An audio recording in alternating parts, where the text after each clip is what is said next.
अस्सलामुअलैकुम वरहमतुल्लाहि वबरकातुहू। बहुत ख़ास वीडियो लेकर आया हूँ। आइए शायरी सीखते हैं सीरीज़ में। ख्वाजा अल्ताफ़ हुसैन हाली के मुताबिक शायरी की 3 शर्तें हैं जिनकी पाबंदी हर शायर पर लाजमी है। वो 3 शराइत कौन कौन सी हैं ये बहुत ख़ास है उनके लिए जो शायरी करते हैं या शायरी की दुनिया में नया नया कदम रखा है। तो चलिए हम वीडियो शुरू करते हैं। ख्वाजा अल्ताफ़ हुसैन हाली किसी तारुफ़ के मोहताज नहीं। मुक़द्दमा शेर व शायरी उनकी किताब है जो उर्दू की पहली तनक़ीदी किताब कही जाती है।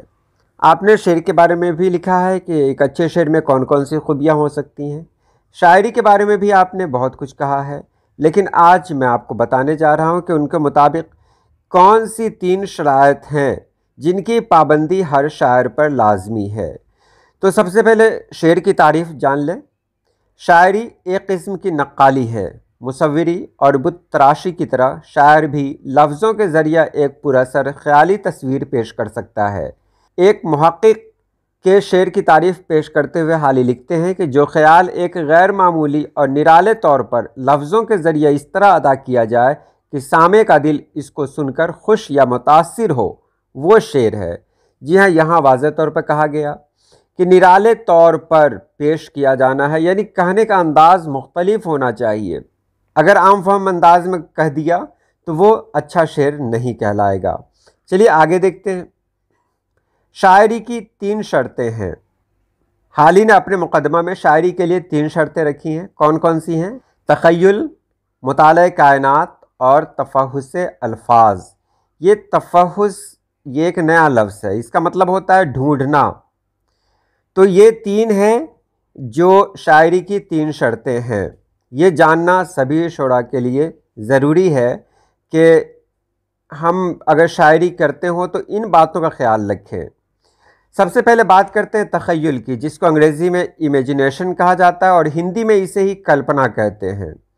अंग्रेज़ी में इसे इमेजिनेशन कहते हैं। ये ऐसी सलाहियत है जो मश्क़ से हासिल नहीं होती बल्कि खुदादाद होती है, लेकिन अगर किसी में ये सलाहियत हो तो उसे मुताले के ज़रिए बढ़ाया जा सकता है। हाली ने अंग्रेज़ी और अरब माहिरीन अदब की तारीफ़ों और अशार की मिसालों के ज़रिए क़ुव्वत मुतख़य्यला को वाज़ह करने की कोशिश की है। जी हाँ, तख़य्युल है, ये खुदादाद सलाहियत है और इससे बढ़ाया जा सकता है। ऐसा नहीं कि ये सलाहियत जब मिल गई तो उसी पे गुजारा करना है, जी नहीं, उसे आप मुताले के ज़रिए और भी आगे बढ़ाएं ताकि आपकी शायरी में नए नए ख़यालात आ सकें। उसके बाद है मुताला कायनात। हाली अच्छी शायरी के लिए कायनात का मुताला को ज़रूरी करार देते हैं। हर फ़नकार के लिए ये ज़रूरी है कि वह खुदा की बनाई हुई इस वसी और अरीज़ कायनात का मुशाहिदा करे और मुख्तलिफ़ चीज़ों से मुत्तहिद और मुत्तहिद चीज़ों से मुख्तलिफ़ खुसूसियतों को कायनात से अख़ज़ कर सके और इस मुताले के सरमाया को अपने याद के ख़जाने में रखे और वक्त ज़रूरत उन्हें अपनी शायरी में इस्तेमाल करे। जी, मुताले कायनात का मतलब है हर चीज़ पर गहरी नज़र रखना। कहा भी गया है ना, जहाँ न पहुँचे रवि वहाँ पहुँचे कवि। किसी भी चीज़ को जब हम देखते हैं तो एक आम आदमी जब उस चीज़ को देखेगा तो उसके देखने का नज़रिया अलग होगा और एक शायर जब उसको देखेगा तो उसका नज़रिया अलग होगा। जैसे एक आम आदमी चाँद को बहुत खूबसूरत कहता है, चाँद बहुत खूबसूरत है, चाँद का चेहरा है वो महबूब की तरफ लगता है, लेकिन एक शायर ऐसा भी है जो कहता है कि ये चाँद मुझे रोटी के टुकड़े जैसा लगता है। तो अलग अलग है। आधा चाँद जब होता है, किसी ने कहा कि ये आधा चाँद किसी का कंगन है, तो किसी ने कहा कि नहीं ये नाखून का कतरन है। तो ये बारीकी होती है एक शायर में कि वो किसी भी चीज़ को देखता है एक अलग जाविये से देखता है। ये खूबी एक शायर में होनी चाहिए। उसके बाद है तफ़हुस्से अल्फाज। हाली कहते हैं कि शायरी को बेहतर बनाने के लिए कलाम में अच्छे अल्फाज इस्तेमाल करना चाहिए। जिस तरह एक मुसव्विर अपनी तस्वीर को खूबसूरत बनाने के लिए बेहतर रंगों का इस्तेमाल करता है, इसी तरह शायर को भी सोच समझकर अल्फाज इस्तेमाल करना चाहिए और पेश किए गए ख्यालात को काट छाँट कर दुरुस्त करना चाहिए। इस तरह शायर का काम अंगूठी में नगीना जड़ने का काम हो जाए।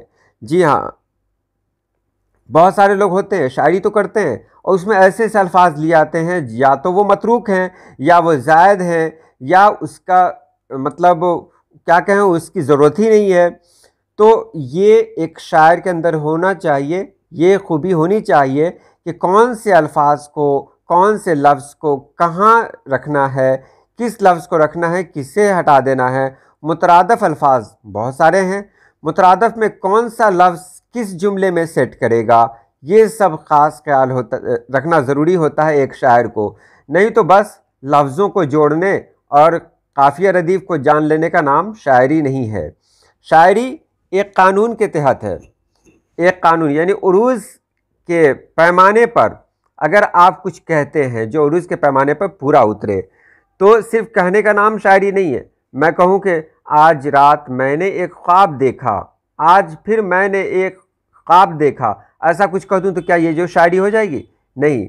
शायरी में किसी भी बात को नए अंदाज में कहें, अच्छे अंदाज में कहें और घिसी पिटी हुई बात बिल्कुल ना कहें।